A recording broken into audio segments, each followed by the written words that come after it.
perpetrate hatred and violence. There are many things about the Trump presidency that are unprecedented. Now, you can add one more after the U.S. Secretary of State said this. I don't believe anyone doubts the American people's values or the commitment of the American government or the government's agencies to advancing those values and defending those values. And the president's values? The president speaks for himself, Chris. Are you... Even the interviewer seemed taken aback, as the Secretary of State seemed to be indicating the president doesn't speak for the country he leads. As for the department that Tillerson is in charge of, 8 months in, there are still only a couple of people named to leadership posts, and more career officers are leaving, including a boss at the United Nations and a lead diplomat that works on Europe. State Department Science Advisor Culhane recently quit, releasing this letter.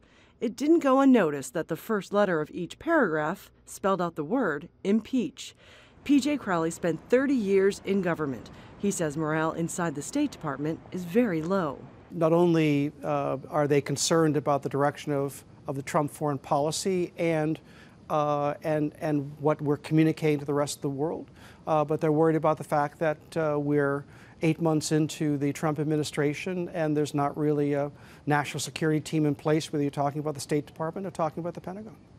The Secretary of Defense was also recently caught on tape talking about the Trump presidency and the divide it's created. Just hold the line until our country gets back to understanding and respecting each other and showing it. A divided country under President Trump, and now perhaps a divided cabinet as well. Patty Culhane, Al Jazeera, Washington.